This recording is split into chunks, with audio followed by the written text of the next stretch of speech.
Alhamdulillahi Rabbil Alamin Alladzi khalaqal mauta wal hayata liyabluwakum ayyukum ahsanu amala wa huwal azizul ghafur. Allahumma salli ala sayyidina Muhammadin wa ala alihi wa ashabihi ajma'in. Santri, bukankah disepakati kalau sedang di masjid walaupun bergerak tidak perlu bicara, ya?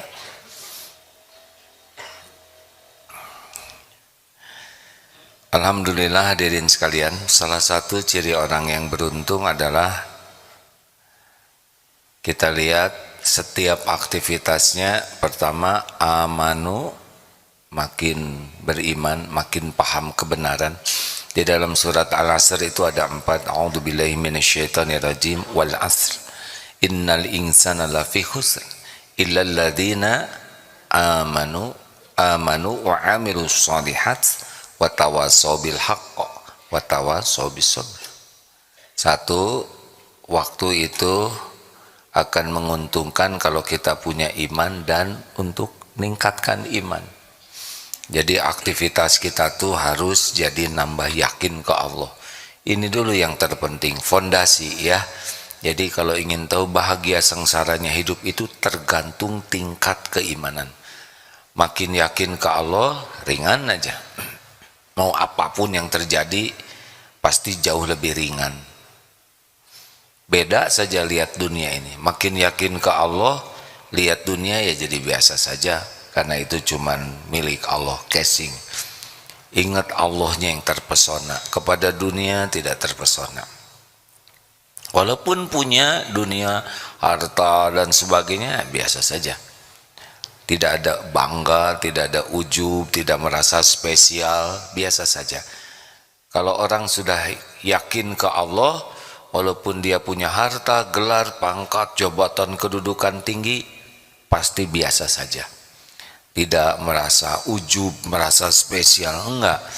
Tidak, karena tahu semua ini adalah milik Allah.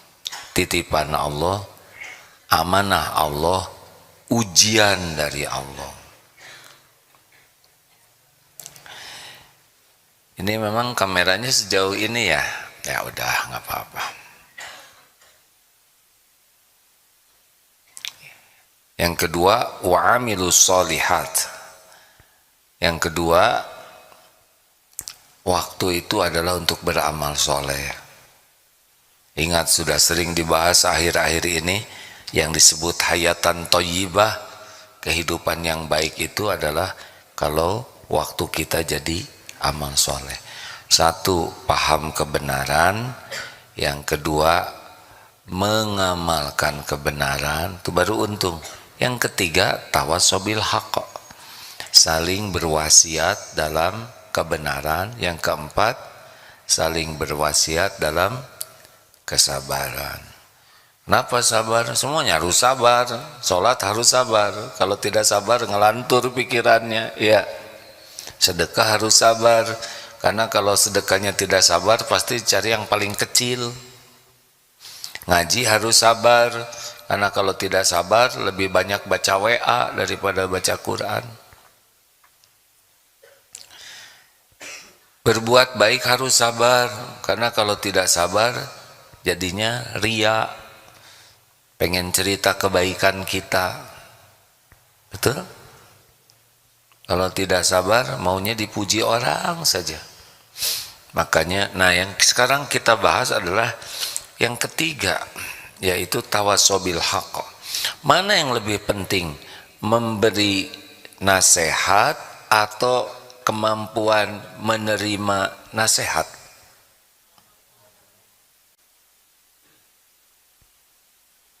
Jangan bikin jengkel ya. Jawab. Mana yang lebih penting, kemampuan memberi nasihat, kemampuan menerima nasihat? Jadi yang paling penting bagi kita tuh kemampuan menerima dulu, baru bisa memberi. Lah kalau nggak nerima mau ngasih apa? Tapi faktanya kita lebih sering senang menerima nasihat atau sering memberi nasihat? Kalau dinasehati bagaimana? Jengkel, aneh pisan ya. Nah, ini yang menarik seperti yang dibahas tadi ya. Kita tuh setiap sholat membaca Fatihah. Dan setiap kita baca Al-Fatihah ada ayat penting. Ihdinas siratal mustaqim siratal ladzina an'amta 'alaihim ghairil maghdubi 'alaihim waladdallin.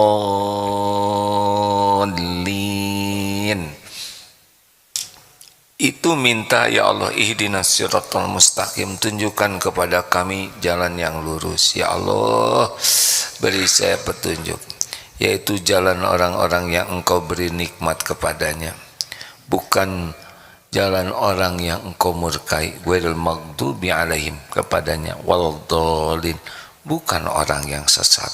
Jadi kita tuh minta diberi petunjuk. Jadi yang diberi nikmat itu ada 4, an'amta alaihim tuh. Satu nabiyyin. Kita ingin nikmat seperti yang diberikan kepada nabiin, tapi sudah tidak ada lagi, kita tidak mungkin jadi nabi, sudah selesai. Yang kedua, siapa di bawah nabiin? Sidiqin, orang yang sidik, orang yang hidupnya benar, niatnya benar, pikirannya benar, hatinya benar, perbuatannya benar, sibuk mengamalkan kebenaran, sibuk mengajak orang kepada kebenaran. Jadi sidikin itu tidak hanya baik ke diri, juga baik ke orang lain dan ngajak orang lain hidupnya benar. Abu Bakar As-Siddiq ini di bawah nabiyin. Yang ketiga apa? Syuhada. Nah, di sini nih nabiyin, sidiqin, syuhada, dan yang selanjutnya sholihin. Ini rangkaian orang yang diberi nikmat oleh Allah Subhanahu wa taala. Surat apa itu tuh? Para penghafal Quran tawadu di sini mah ya. Nah, lanjut. Jadi bagaimana nih sekarang? Keterampilan apa? Ingat PDLT. Apa arti PDLT? Oh iya, adik-adik boleh ngantuk, tapi nanti yang ngantuk akan ditanya ya. Dan kalau ikhwan biasanya disuruh berdiri, cuman enggak tega kalau akhwat disuruh berdiri karena pasti lebih malu. Kalau ikhwan bukan enggak punya rasa malu ya, tapi lebih tega lah. Boleh dibangunkan temennya kalau didapati sedang tertelungkup dan mulutnya menganga begitu. Karena ini penting ya. Jadi keterampilan yang kita perlukan itu adalah keterampilan menerima nasihat, menerima saran, kritik, koreksi. Coba, dari mana ini? Kenapa orang bisa? Dari sifat tawadhu. Karena orang yang sombong itu tidak bisa nerima. Orang yang sombong itu definisinya batarul haq wa ghamtun nas, menolak kebenaran dan menganggap remeh orang lain. Mungkinkah orang miskin sombong? Mungkin tidak?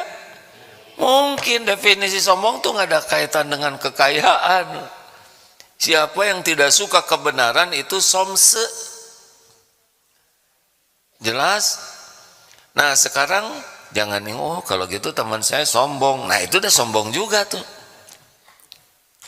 Sekarang ukur diri kita, cara mengukur tingkat kesombongan kita adalah senang tidak kita dapat masukan, senang tidak kita dapat input, dapat koreksi, saran, bahkan kritik.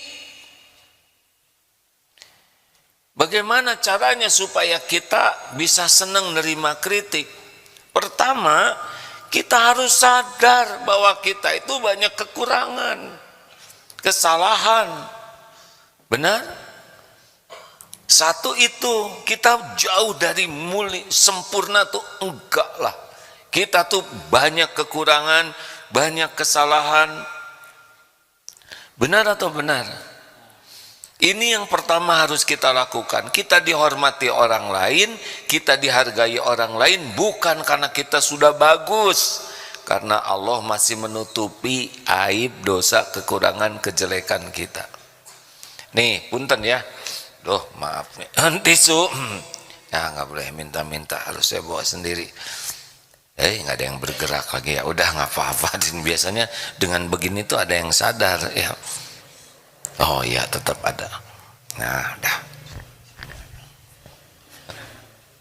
Makasih ya. Maaf ini. Kenapa jadi begini ya? Lanjut. Misal ada upil, nggak enak jadi pada lihat hidung saya semuanya ya. Misal ada upil di hidung. Mana yang kita perlukan? Pujian atau masukan informasi tentang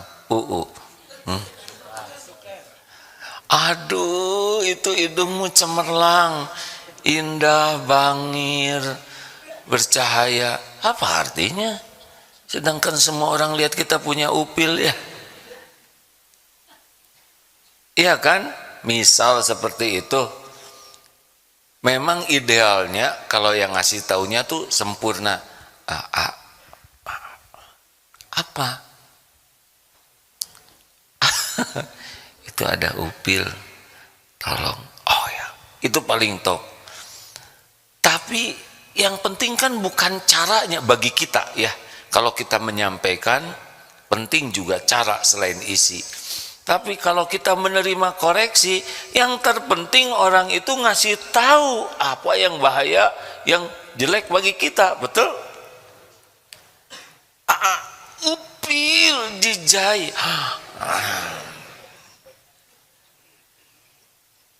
Itu kalau upil tidak bahaya ya, cuma kurang keren aja ya. Kiai upilan kan agak kurang wibawa. Ini yang sering diceritakan. Di depan ini ada batu. Di depan di sana tidak kelihatan. Ada ular, nauzubillah, dan ada makanan kesukaan di situ. Informasi mana yang terpenting? Tentang ular atau tentang makanan? Jawab. Tentang apa? Kenapa informasi tentang ular? Itu makanannya makanan kesukaan ibu-ibu loh, Bu.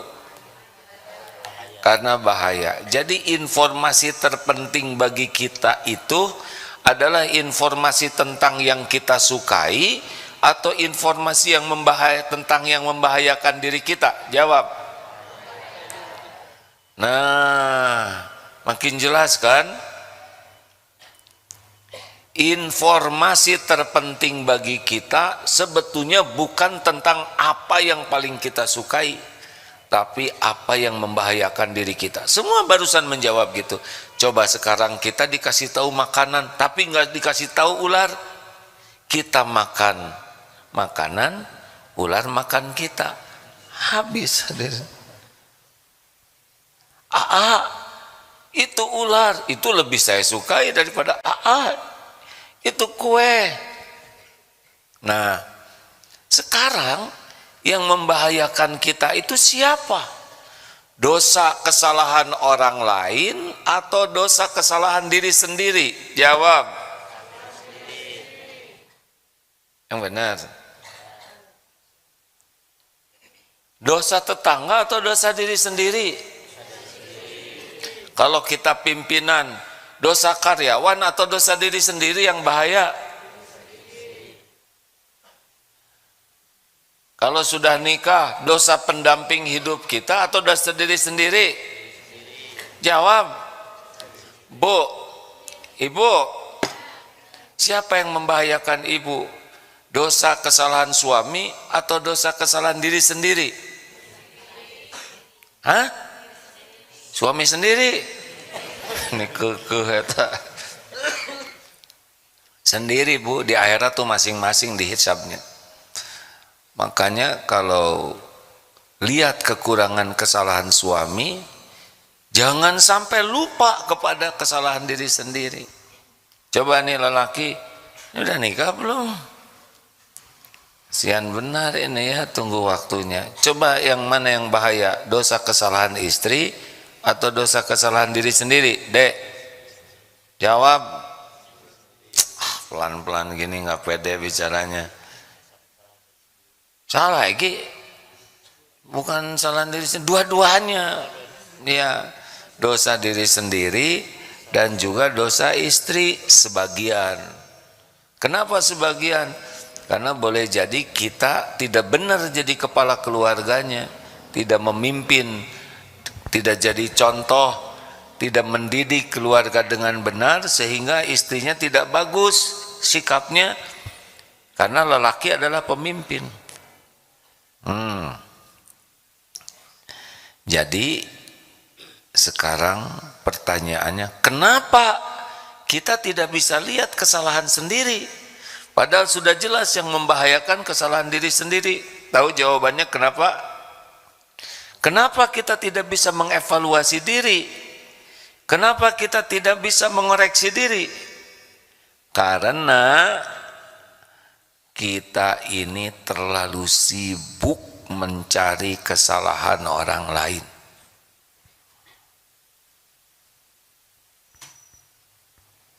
Jadi seorang suami nggak bisa memperbaiki diri kalau sibuk nyalahkan orang lain. Seorang istri tidak bisa memperbaiki diri kalau sibuk menyalahkan suami. Seorang tua tidak bisa memperbaiki diri kalau sibuk menyalahkan anak.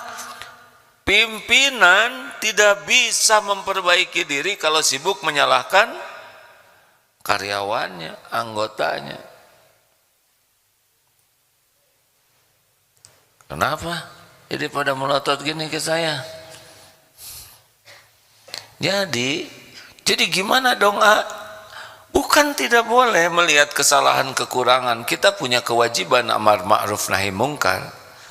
Tapi jangan pernah abaikan perbaikan diri.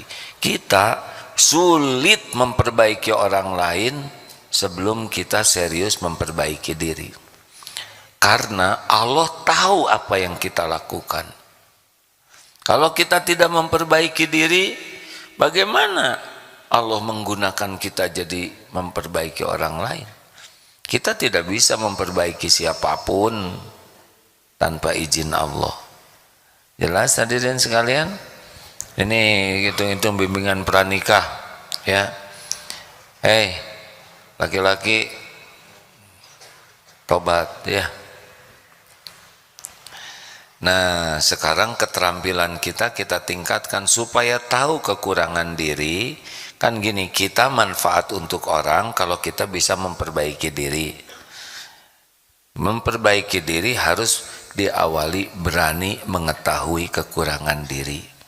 Sudah dibahas sebelumnya, satu tafakuri diri. Nah, yang kedua sekarang ini yang sangat penting adalah bagaimana kita menerima kritik, saran, masukan itu dengan sukacita. Nah, sesudah kita tahu bahwa kita punya kekurangan, kita juga tahu bahwa kita itu selalu minta ke Allah, minta ditunjuki. Jadi kalau nanti ada yang, Kang maaf ya bacaannya tadi itu salah, artinya bisa salah. Sok tahu kamu kan dengan saya duluan saya mesantrennya. Apa perlunya ngejawab kan? Ini nafsu atau amal soleh menjawab seperti itu? Jawab hadirin, jangan bikin nafsu Nggak perlu dijawab dengan begitu. Kang maaf ya, tadi bacaannya ada yang kurang tepat. Harusnya bersyukur. Ya Allah, Engkau tahu bacaan saya salah. Engkau gerakkan orang untuk memperbaiki. Yang mana ya? Yang ini harusnya bagaimana? Oh ya, alhamdulillah. Nuhun, jazakallah khair. Alhamdulillah ya Allah. Engkaulah yang memperbaiki diri hamba ini. Harusnya begitu. Berterima kasih.